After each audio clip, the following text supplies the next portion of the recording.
Hello and welcome back to Kelly's Anesthesia Tips. In our last video, we talked about anesthesia time units. This time we're going to move on to the base units. Base units, which are also known by other names, they might be called a base value, a basic value, a base unit value, or in some states, the great state of Texas, they're called points. So we need to know who assigns them, where do they come from, and are there differences? So let's talk about that first. They are assigned a couple of different ways. You will not find them in your CPT book, but they are listed in the Relative Value Guide. They are listed in the ASA Crosswalk, which is a companion to the Relative Value Guide that gets you from your surgical codes to your anesthesia codes. Those have been well covered by many other people, so I'm not going to cover those again. They're also defined in your Medicare Internet Only Manual. I gave you a link to that on the CMS Anesthesiologist page a couple of videos ago. If you can't find it, shoot me a message. And then also you may find that other insurance carriers may set their values or follow either the ASA or the Medicare Online Manual values, or they may set their own value. Typically, when I see that happen, it's more associated with labor epidurals where they'll limit the time units more so than the base units, but they'll still put a limit on what you can get paid for your service. So yes, important to know. Here's the good thing. Where you used to have to do a comparison between the Medicare Internet Only Manual and your Relative Value Guide as to what the base value differences were, those are now identified in your Relative Value Guide. At the bottom, there's a legend along the bottom of the page that identifies those codes that differ with a black diamond or a rhombus or whatever you want to call it, but it still does that work for you. It doesn't tell you what the base value difference is. For that, you do need the Medicare Online Manual, but it does tell you. Now, what's important here to understand is that if you have it set up in your system, you want it set up with the ASA's Relative Value Guide base values and not Medicare's. There's a reason for that. You don't want to undervalue your services. The ASA has worked very hard at valuing those services at a fair base unit. You also don't want to, report less base values than you need to for those payers that might be following the Relative Value Guide. And you don't always know that in advance. So if you follow the ASA RVG base unit values for everything, you'll be fine. What is included in the base unit? I'm not going to read all of this to you, just to point out that the usual services that patients have are included in the base value, but sometimes there are services provided to patients that are outside the usual. Typically that happens when the patient is sicker or it's a more extensive or difficult surgery where they may need additional fluids or blood products or monitoring for that patient. But how do you know that it's not routine? Because you don't see it on every patient. So that's why they say that the base unit includes all the usual services. We will talk about the preoperative and postoperative visits because those are also included in your base unit value, and it's the standard pre-op and post-op visits. I won't talk about modifiers on this session at all, but we'll be talking about them in other sessions, I am sure. What is not included in the base unit value is the placement of art lines, CVPs or central venous catheters, or pulmonary artery catheters, which you may see listed as PAC, PAC, or Swan GANs. Those are all the same type of pulmonary artery catheters. It also does not include the use of TEE, or transesophageal echocardiography, and that's because not every patient has that. This information is on page Roman numeral 16, so it's at the front of your Relative Value Guide. Now, what is not still included in the in the Relative Value Guide are all the types of non-invasive monitoring that that are included. Pardon the tongue twister. What is included: EKG or ECG, the BIS monitor, temperature, blood pressure, pulse oximetry, capnography, and mass spectrometry.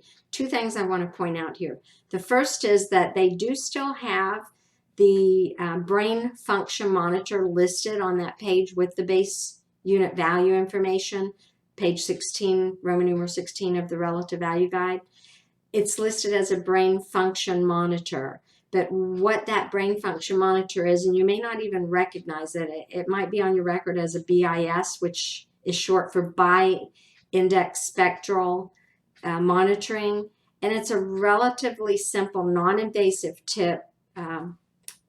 It's a non-invasive tape, pardon again, that goes across your forehead, and that allows the anesthesiologist or anesthesia provider to monitor your brain activity. You may have heard of horror stories of intraoperative awareness. Well, this brain function monitor was designed to not allow that to happen any longer. So while the other types of non-invasive monitoring are no longer listed in your RVG, the brain function monitor is. However, all of these are included in the base value. Now, I also wanted to leave something in. As I said, this is from a 2008 presentation that Joanne Maymert and I did on the building blocks for anesthesia. I left this in because I also like to point out that although mass spectrometry is included according to the ASA's guidelines, standards, and guidelines, there was an old bulletin from Highmark, which is Pennsylvania area, that allowed separate billing for this for a point in time. So if you have a contract, even if it's an older contract that goes back that allows you to bill for those types of services, I'm not going to tell you you can't bill for them because the ASA doesn't support or recommend it if you have it tied into a contract that you already have. That's the reason why I try to stay away from always and nevers.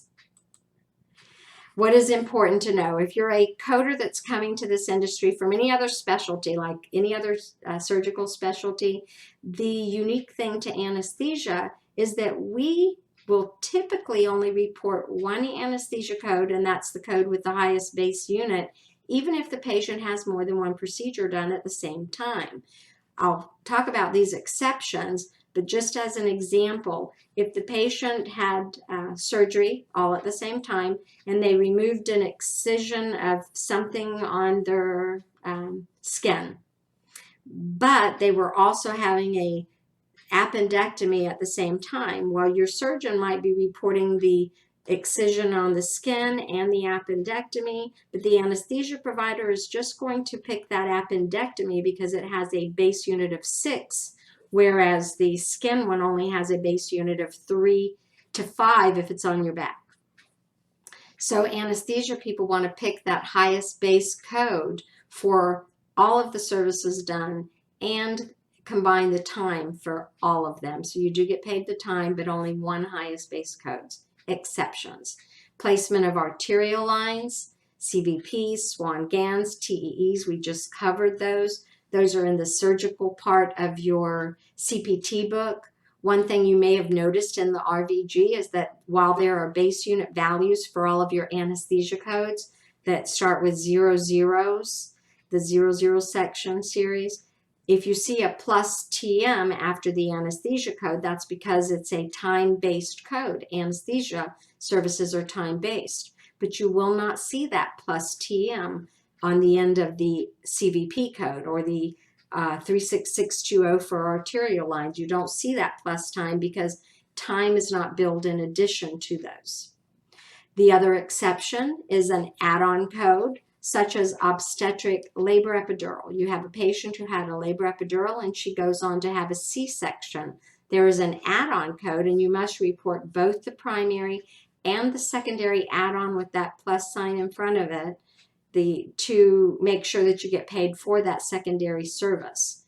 The other exception are burn codes, because for burn codes, each additional surface area up to a certain point allows you those add-on codes as well. So while you typically will only report the highest base code, your exceptions are any ancillary services that fall outside of anesthesia, and then any add-on codes.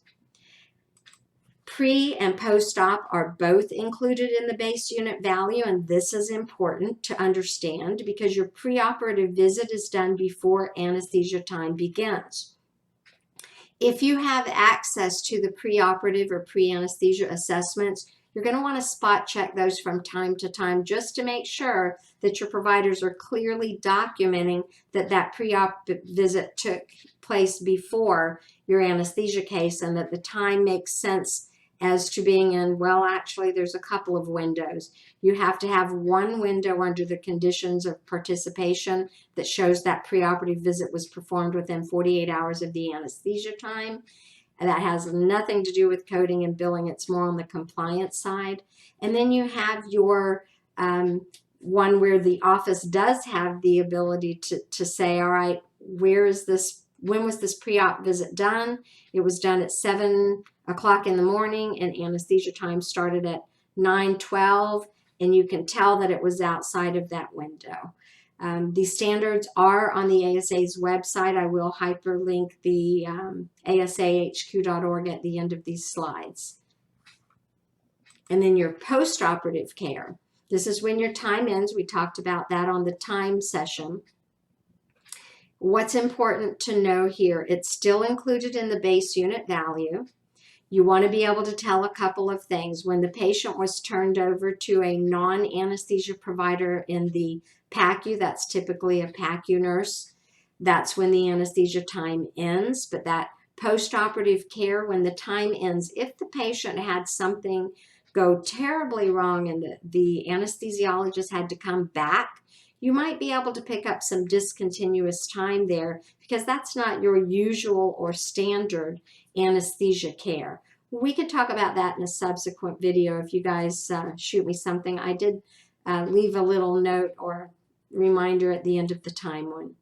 The other one that I think is important to know here is that you have to be able to determine whether the patient is having general, regional, or monitored anesthesia care. If you're in a practice and you can't tell if it was one of those three, then you want to make sure that you do understand that. Simply because monitored anesthesia care may require some modifiers. And again, that will be a subsequent type of session. So with that, that's the information that I have to share with you on the base unit values. I'll give you the reminder to be kind to one another, generous with your knowledge. Thank you, and then remind you to subscribe so you will know if there's any new content coming out. I am going to finish off this series of the building blocks. But thanks again, and everyone enjoy your day.